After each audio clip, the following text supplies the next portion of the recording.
Hi, my name is William Honolulu Jr., and I am the General Manager of BlackUSA.news. BlackUSA.news is committed to making sure that our community gets information about candidates directly from the candidates. As part of our continuing coverage of Maryland's 2022 election season, we will be replaying shows featuring candidates for office. To find out which shows will be airing when, please don't hesitate to visit www.blackusa.news.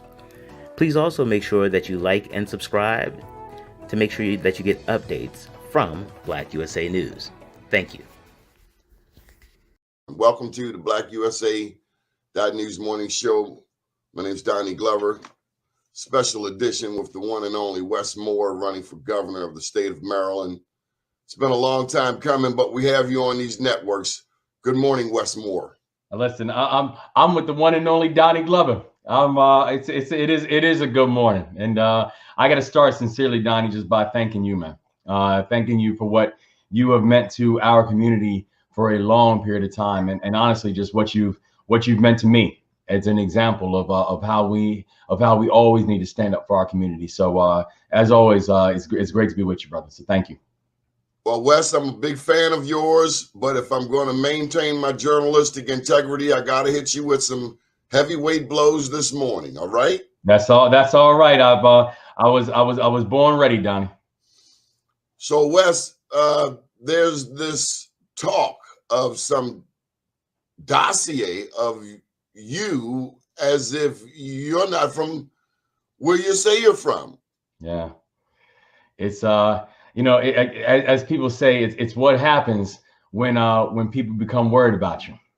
The reality is that our campaign has the momentum. Our campaign has more momentum than any campaign in this field right now.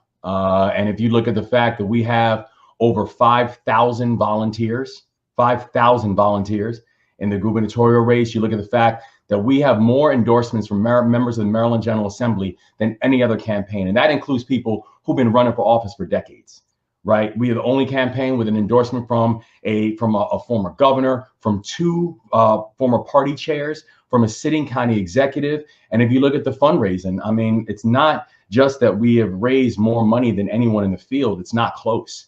And 73% of our donors have given $100 or less. We've raised more money in Maryland than anyone else in this race. We are building a grassroots campaign. And so, if people want to, challenge anything about my history, my record, my background, I ask you to come hard, because here's the reality. And what I know and what I've always said, I'm not a Baltimorean by birth. I was born down in Tacoma Park. I'm a Baltimorean by choice.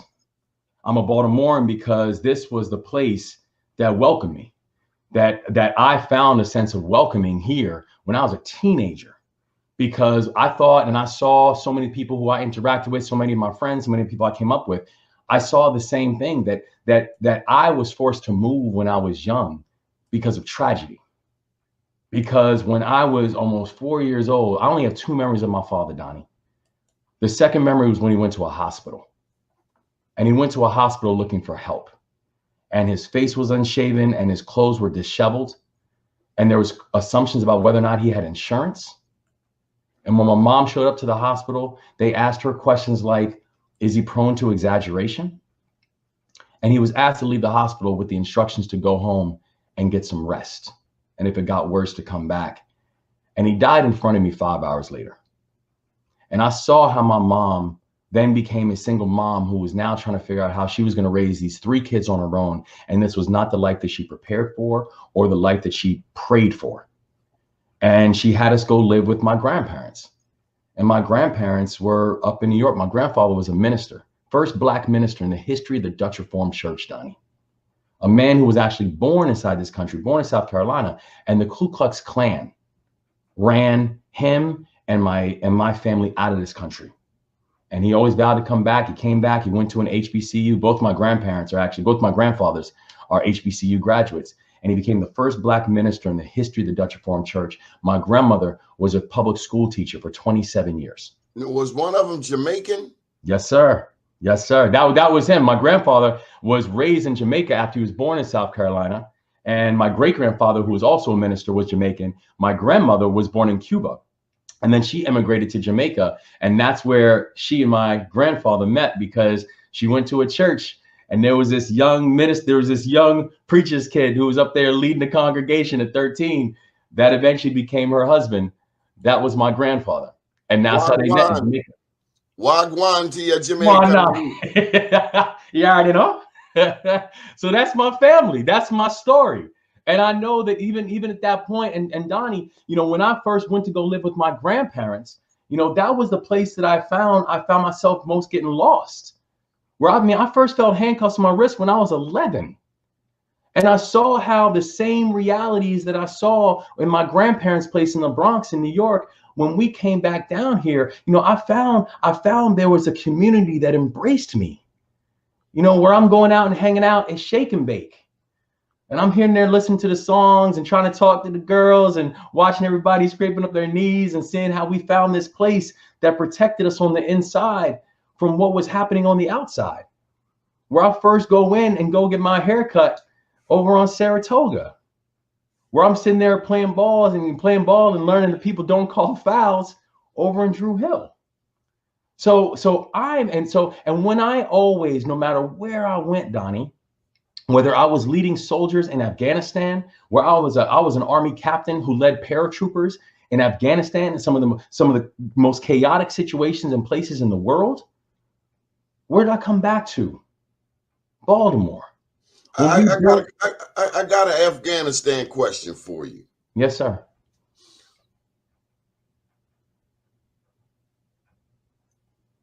When you're a soldier, you carry a 75-pound backpack? About that. Yep, every day. But the Afghanis don't. Yeah. I was in the Middle East. I was trying to climb a sand dune. I found myself on all fours. This was around 2002.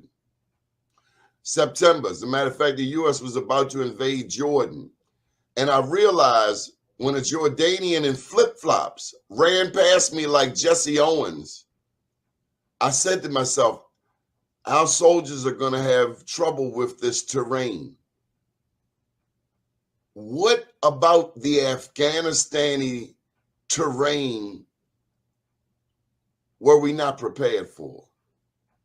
Well, I mean, the thing that we always have to understand about conflict, and this is why I think the most important part of a job for a commander in chief is that a president is the commander in chief, right? And so anytime you deploy men and women into harm's way, you have to understand the short and the long-term consequences of that we were deploying in areas and parts of the world that for many soldiers you couldn't have picked out on a map months before you joined the military.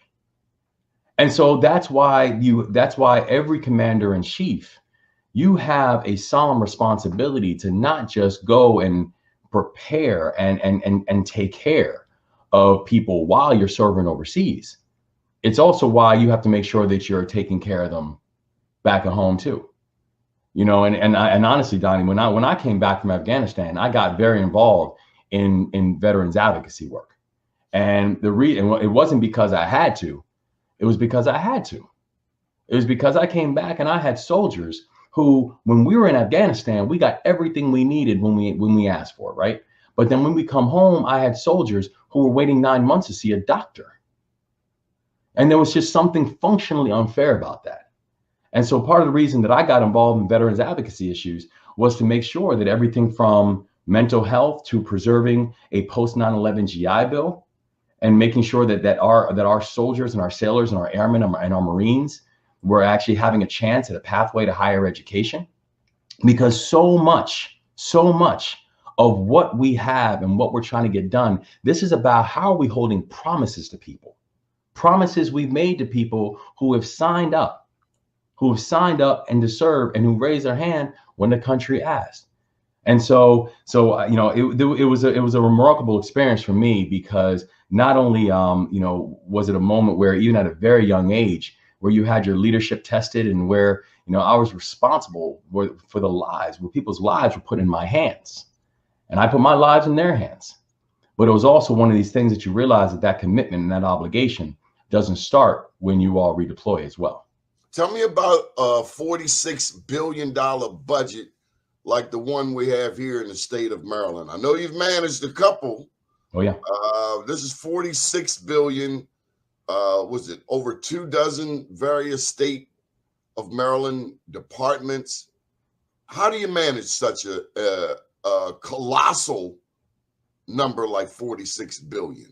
Yeah, and actually, Donnie, it's going to be bigger than that, because also what we see now for the state of Maryland is we have a brand new balance sheet in the state of Maryland. We have upwards of a $6 billion structural surplus. And there's a whole lot of reasons for that structural surplus that we can get into that as well. And we have billions of dollars that are coming in from the federal government that are earmarked. And whether it's earmarked, whether you're talking about our CARES money and the ARPA money, I mean, there's going to be over $1.7 billion coming in that's earmarked for education. There's going to be, and we're getting the final numbers now, but you're talking about probably over $6 billion coming in for transportation and infrastructure. There's going to be about $3.7 billion that's coming in that is straight discretionary capital that's coming into the state. And here's the thing that I know. When it comes to this moment right now, we need to have someone who has executive experience in knowing how to manage big budgets, and executive experience about how to actually bring people together. What is the job of the governor, right? The governor is the chief executive of the state. And the reality is, I'll put my executive experience against anybody in this race. I've had a chance to lead soldiers in combat with a very large budget, not just in terms of how to maintain the basic maintenance, but also with the health and security of the people that you have to be able to factor in into every decision you make. When I came back, I started a successful small business right here in Baltimore, right here in the state of Maryland, that focused on helping students who are first generation, first and family students make it to and through college, because 50% of all students who start college every single year, who are the first in their family to start college, they don't complete. And when I say they don't complete, Donnie, that doesn't mean they don't complete college. That means they don't complete their freshman year, because we keep missing the point. If we're not going to focus, this is not just about the cost of higher education. If you're not also focusing on transportation and housing and food insecurity and childcare and mental health, then you're repeatedly going to get the results that we continue to get. And for the past 5 years, I've been CEO of one of the largest nonprofit organizations in America, where just in my time as CEO, we allocated north of $650 million going towards housing and transportation and education and early childhood and criminal justice reform, and identifying best practices, identifying the best social entrepreneurs, and being able to make sure that they are funded and they are scaled. And in this moment, when we're looking for a chief executive, we're looking for someone that understands how to work cross-sectorally, how to put together a bold vision, right?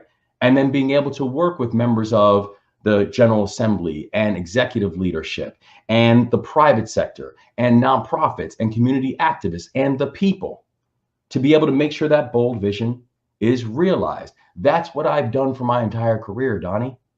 And whether it's working with people like Senator Antonio Hayes on fair appraisal value in red line neighborhoods, which I was very proud to work with him on that legislation, or whether it was working with Speaker Jones on her groundbreaking Black agenda, or whether it was working and testifying and working with legislators on the blueprint for Maryland's future, which I will not just make sure that we are actualizing, but I will make sure that it's fully funded.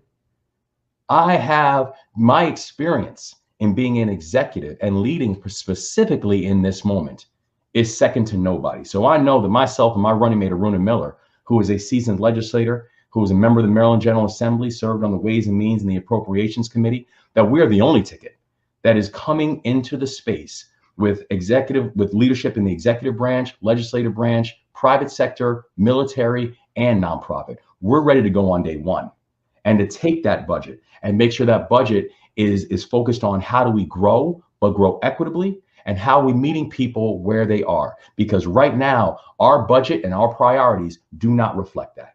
I got two questions I got to get in. We only have a couple of minutes. Minority business enterprise and your plans to help make some new Black millionaires. That's one. And then public education, Baltimore and Prince George's, the race for the bottom. So let's start with MBE, Minority Business Enterprise. I know Tim Adams is running for comptroller, as is Brooke Learman. They would represent one of 3 votes on that Board of Public Works. A lot of contracts come through there. How do we get more into the hands of Black business owners? That's right. And let me tell you, Donnie, this is a core part of my why. Let me share with you a quick story.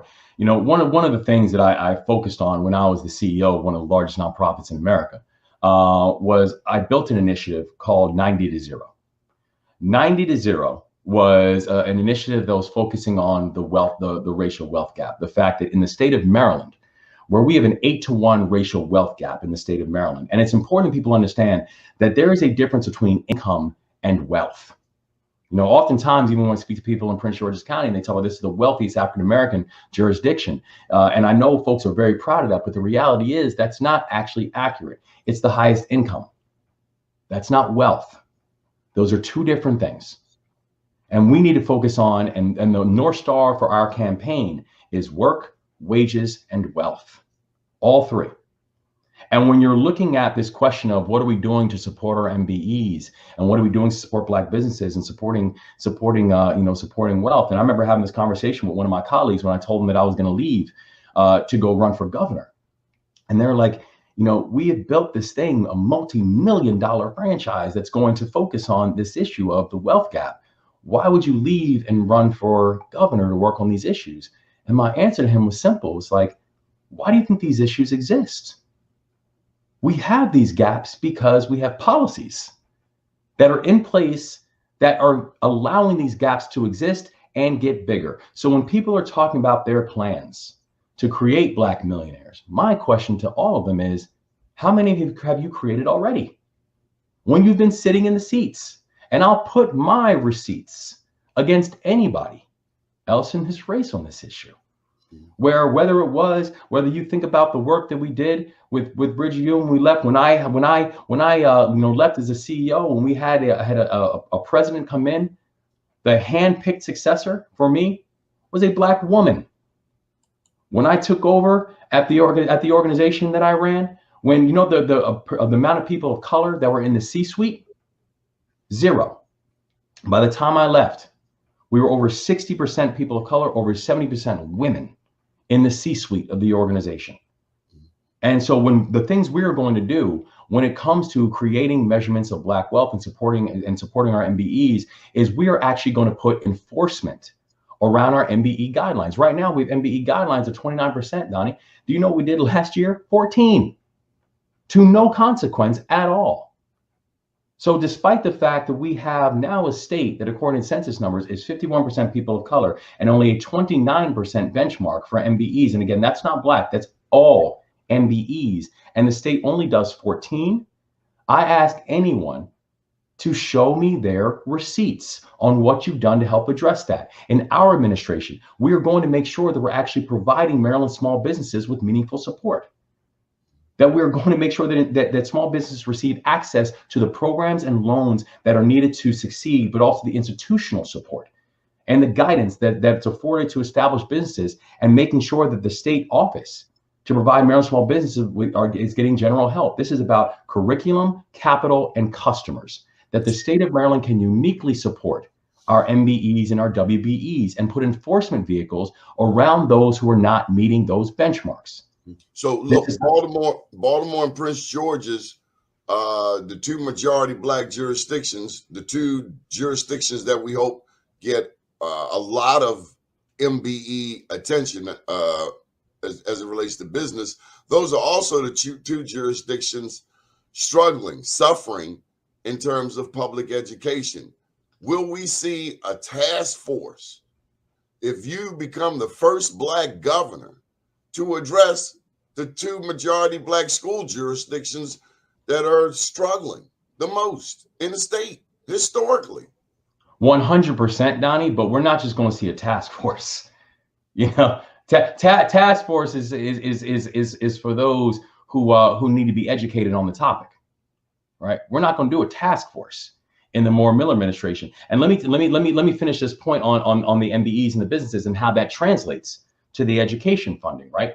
Also, you talk about Prince George's County and Baltimore City. What did we also see over the last year? There was about $227 million that was supposed to be allocated towards small businesses during the pandemic, right? How was that money allocated? When you look at it, Montgomery County received about 19% of that capital.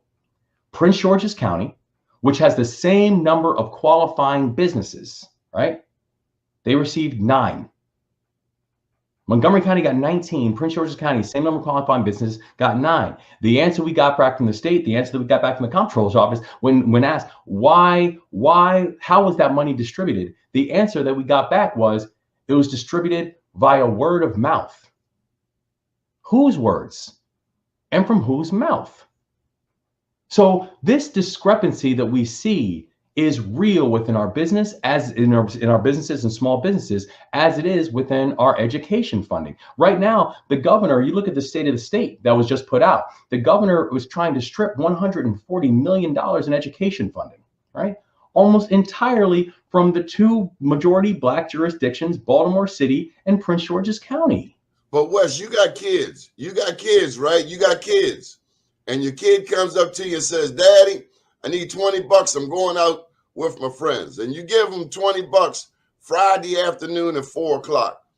And then 6:30, your kid is right back. Daddy, I lost that 20. Can I get another 20? And from what I see, because this is a 9-1 Democratic city, a 2-1 Democratic state. Yeah. What I don't see is accountability for what we have. Because the governor and the Republicans on the other side will come back and say that Baltimore City has one of the highest per pupil expenditures in the nation. But then, and not that they are my friend, but Fox will do, you know how they repeat a story. I mean, yeah. My God, they've been riding the state's attorney story like it's a bad habit, but they keep riding, and then I don't know, it just gets frustrating. You just want to know, where's the money going? Yeah. Is the money going where it's supposed to be? If it's not, where's the accountability? Because, and I hear what Jill Carter's saying, that frivolous lawsuits, won't make a difference. It might hinder the process. But at some juncture, someone has to take accountability. With all due respect, I heard the mayor of this city say that Baltimore City public schools are not his responsibility, which leaves us taxpayers, particularly Black ones, perplexed. No, listen, and I think that's fair. We're also talking. This is coming at a time when Maryland, ranks 37th in the nation in unemployment, right? And so we are failing to prepare when we're talking about what's happening with education. And you think about that pipeline and the pipeline for our administration of work, wages, and wealth, we are still failing to prepare Marylanders to step into good jobs and preventing them from being able to provide for themselves and their families. And you're absolutely right, Donnie, about the accountability question. There needs to be core measures of accountability. And frankly, it's one of the things that I've always prided myself when it comes to the work that I've been able to do. With the organization that I ran, we actually had measurements to show that every single dollar was going to be accountable. We had something that we called the BC, the benefit to cost. But really what it was show me the societal ROI on every single dollar that we put out. And we were transparent about it. And you know what, Donnie? That's exactly what we're going to be within the state government.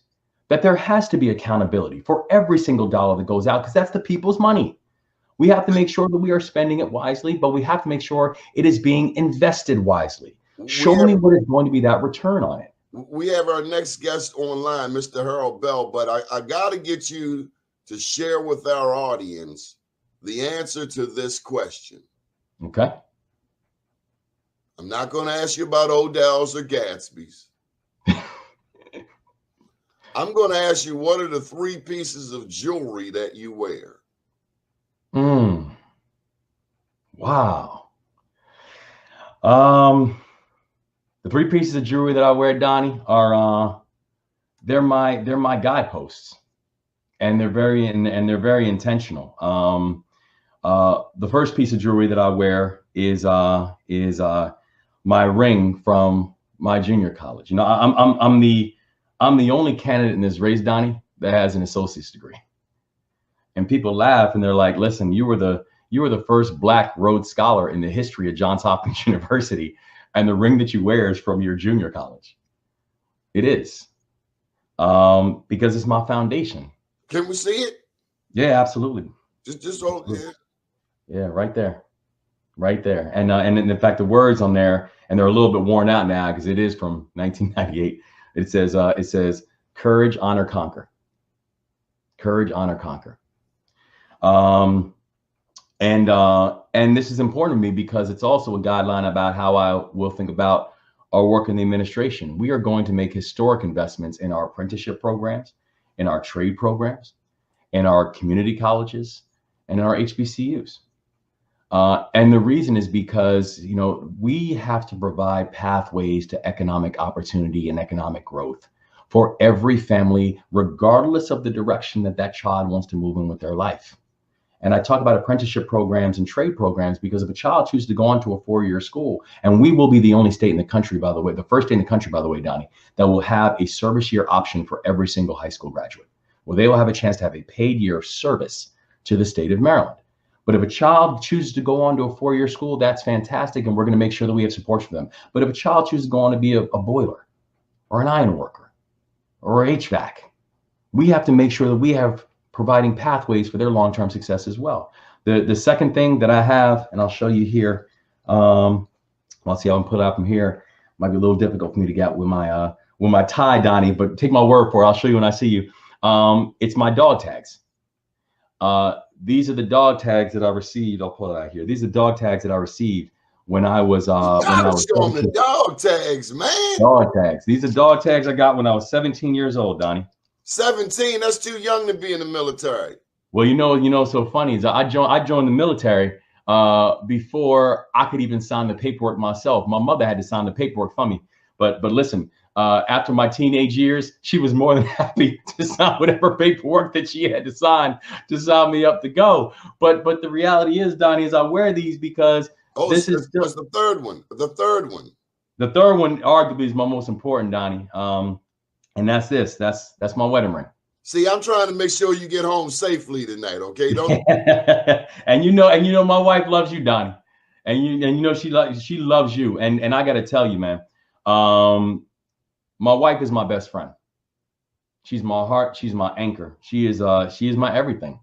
And she is going to make and she is an amazing wife and an amazing mother, and an amazing friend, and she is going to make a phenomenal first lady for this state. So those are the three pieces. It's my dog tags, it's my junior college ring, and it's my wedding ring. These are the things. These are things that give me focus. Where was that junior college again? Fort Valley State? Valley Forge. Valley Forge. Yeah. That was like George Washington type stuff, right? Good deal. Wes, thank you. We got to get you back on the show. Listen, anytime, and I got to tell you sincerely, thank you for your work and for your service. And I'm telling you, I share with you, which I want to share with all your listeners, that we have a unique opportunity to get this right. We have a unique opportunity to not just make history, but this is about how do we make child poverty history? How do we make wealth gaps history? How do we make economic inequality history? That's the moment where we actually can have a state. Whereas I learned in the military that we're going to leave nobody behind because we don't have to. So I look forward to getting back with you. Wes Moore for governor. Thank you so much for joining us today. Appreciate you, good brother. Thank you. Biggest fan of Black-owned business.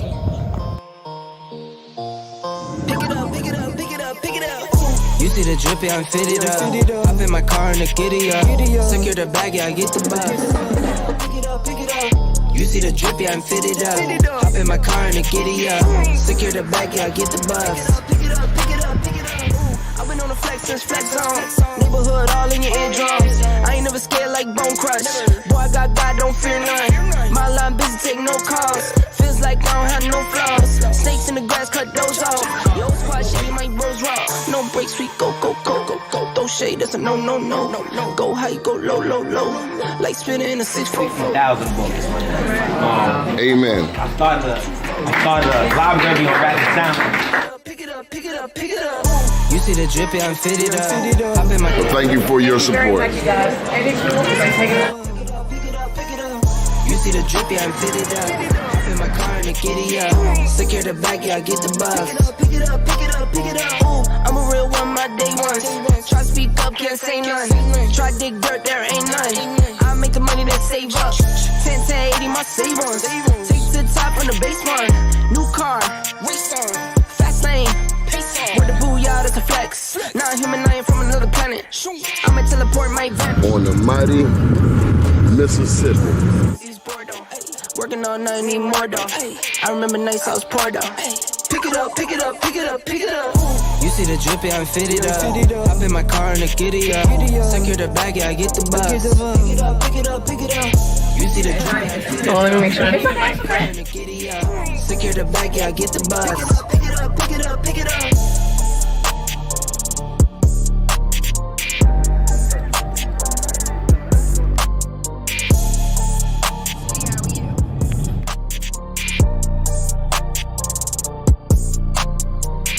You see the drippy, I'm fitted up.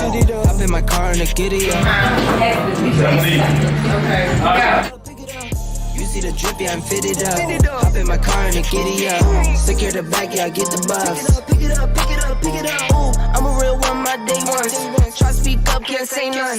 Try dig dirt, there ain't none. I make the money that save up. 10, 80, my save ones. Take to the top on the base one.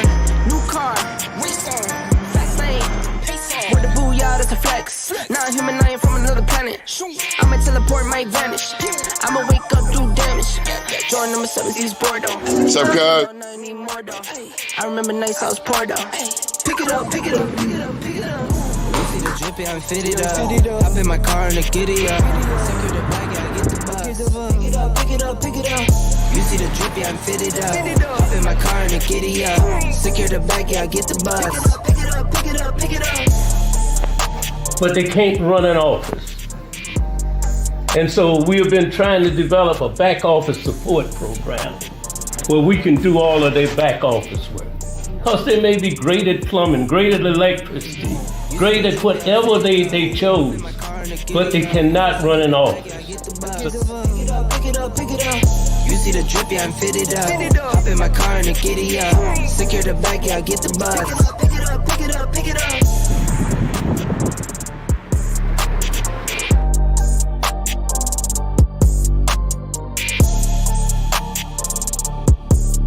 I love you too,